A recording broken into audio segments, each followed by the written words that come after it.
What's good, you guys? It's your boy Raheem the Dream, and thank you so much for tuning in to another episode of Hood Dreams TV. On today's episode, as you already saw from the thumbnail, it is my mom's birthday, November 8th, and she was born in the year 1973.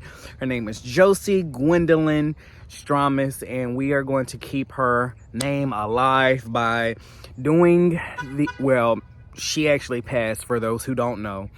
But we are definitely going to keep her name alive just by doing YouTube videos every year for her birthday.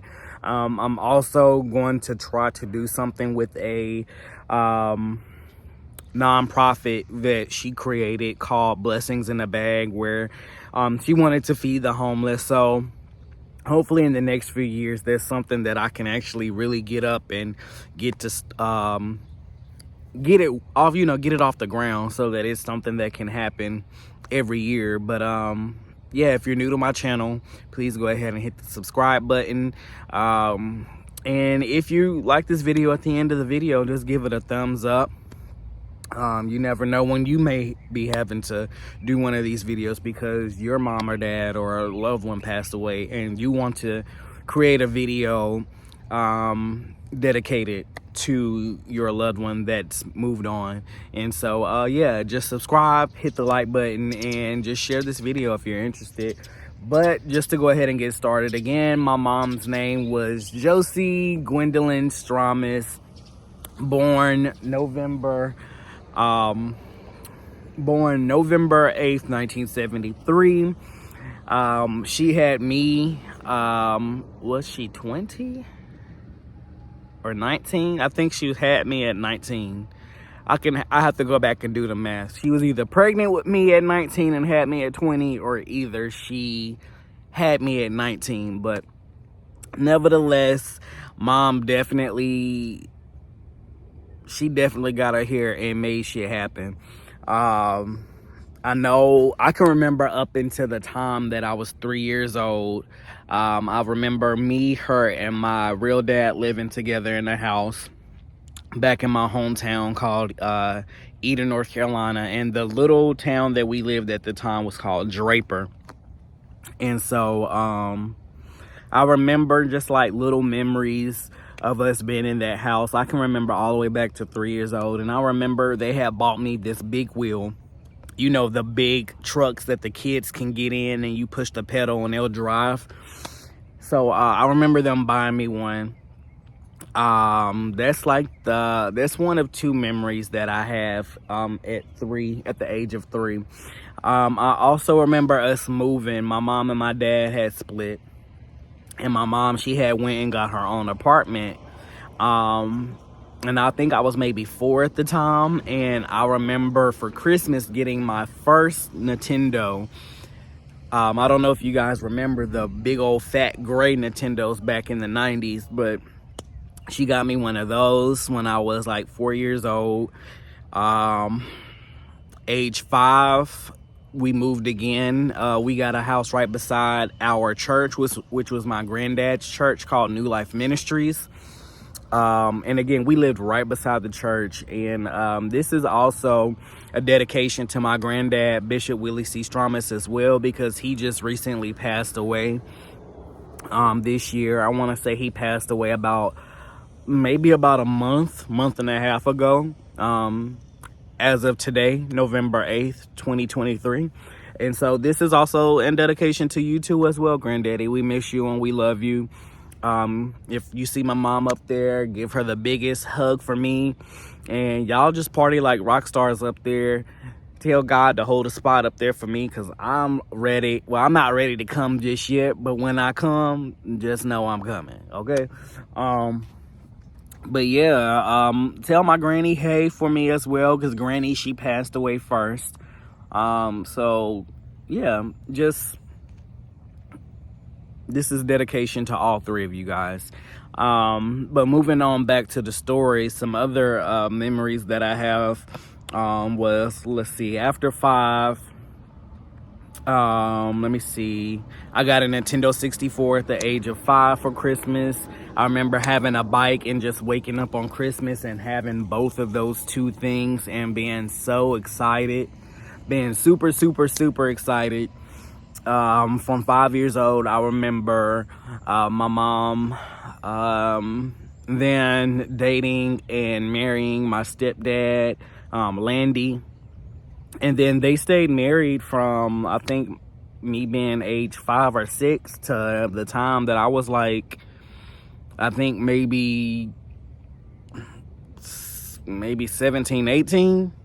So they were married for a long time. So eventually, if I ever get married, hopefully it's at least 10 plus years.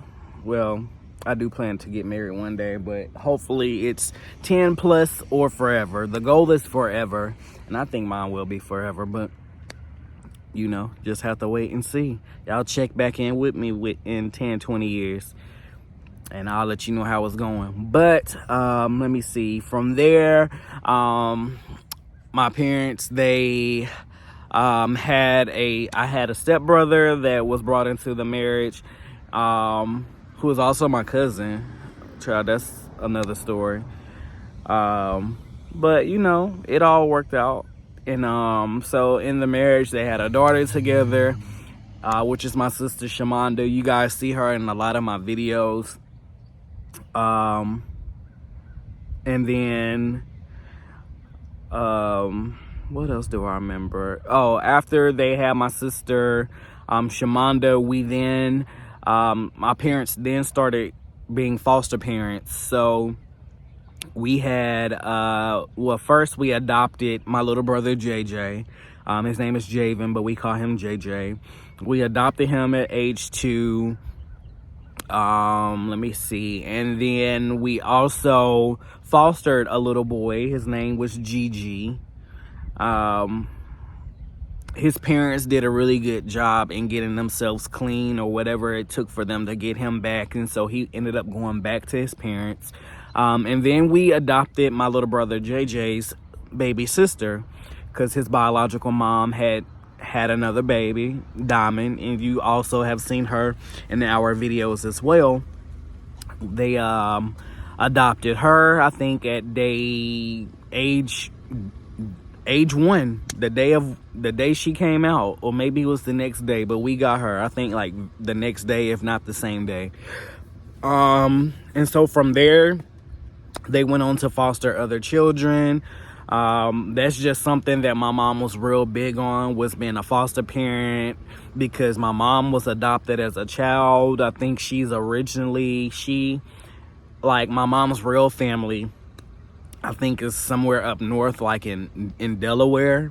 So they brought her down here to North Carolina, where she grew up. I think they got my mom real young. I don't know. They probably got her between the ages of, I think, of maybe 2 and 5 is when they probably brought her down here. And so my adoptive grandparents adopted her, and she been down here ever since. And so they adopted, let me see, we adopted a son named Cortez. We found out later that Cortez is actually somewhat related to us, so that was really cool. Adopting family. They also fostered 3 other children. They stayed with us for a few years, and then they went to go live with other families as well. And then I eventually moved off to college at the age of 19. But that just goes to show that my mom, she was real big with kids. She loved kids. She worked at the YMCA as the child care director. She did that for many, many, many years. I mean, probably from like the time that I was like maybe 6 or 7 until the time I turned about maybe 15. She was the child care director at the YMCA, and everybody in our town loved my mom. Like, well, all the kids and the youth, they love my mom because she was considered like one of, and my stepdad too, like they were known as like the cool parents in town. So we were really popular because my parents knew everybody. I mean, we couldn't go nowhere without somebody knowing who we were. If we got in any kind of trouble at all, Mom Dukes, they already knew about it. Like, if we got in trouble during school, like, they knew about it by the time we got home, because just like we had snitches everywhere. But I was actually one of the only ones in school who, out of all my brothers and sisters, who never got in trouble at school. I've never had in school suspension. I've never been suspended from school. I've never had detention. I think probably the most I've ever had at the most, let me see, how do you word that? The most trouble I've ever been in at school was probably having silent lunch. And that's a table in the lunchroom where bad students have to go and they have to sit at these tables and be silent and not talk the entire time of lunch. But I didn't get in trouble because of me. My whole entire class had gotten silent lunch as a class. So that wasn't per se on me. But yeah, mom raised me to be really good. I didn't make any enemies out here, and if I did make enemies, then we handled up on that. Let's just say we handled up on that, and now I don't have any issues with anybody. But this is just a dedication video to you, Mom. Let you know I miss you so much. I'm definitely out here making moves. Every day just trying to make you proud. You guys did take me to modeling and acting school at John Casablancas as a teenager. I did that for about 2 to 3 years, traveling back and forth from Eden, North Carolina to Cary, North Carolina. And Cary is beside the city Raleigh, so that was literally like a 2-hour drive every weekend to modeling and acting school.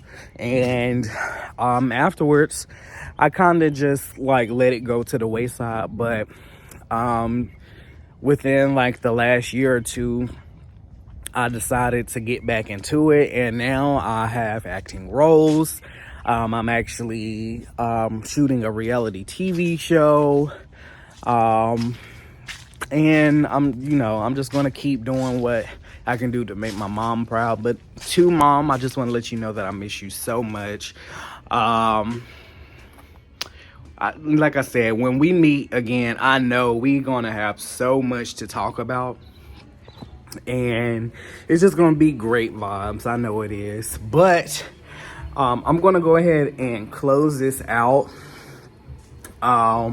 And go to the next scene, because my sister, now I think it's the right time for you guys to hear what she has to say. So I'll input that, attach that to this clip, and we'll be on our way. But Josie, I love you so much, and we will definitely continue to keep your name alive, and you just sleep well. Mama, so you've been gone for a couple of years now. I was told by some people that it gets easier. It has gotten easier, but it also hasn't. I have dreams of when I could just come and talk to you. And I do talk to you, and you give me signs and what I should do. It's not physical talking, but you give me signs. But sometimes I just want to talk to you. I want to touch you. I want to feel you. I want to hug you. I want to get into arguments with you. I want to decide what movie we're going to watch when we have our mommy and daughter dates. I want us to go to IHOP. You loved IHOP. That was one of our 9 times out of 10. Every time you got paid, you want to go to IHOP. I'm like, okay, I'm hopping in the car. I miss that. I miss the good talks. I miss the guy talks. I miss the God talks. I miss the work talks. I miss the are you okay talks. I'm here if you need me talks. You are my first best friend. You're one of my you were my closest person. There was nothing in this world I couldn't come to you and tell you without me thinking I'm gonna be reprimanded for it. As long as I came to you, you were there. In the last video, I said you were a lot. You still are. You still are one of my. You still are my closest person. Like I said, you're not here physically. You're here spiritually. You're here emotionally. You're here in my heart. And you always will be. And you do answer me. And I'm grateful for it. Okay? And I just want to let you know that I love you. Love you so much, Mama. I hope I'm living my life to your standards. Anymore. So take it.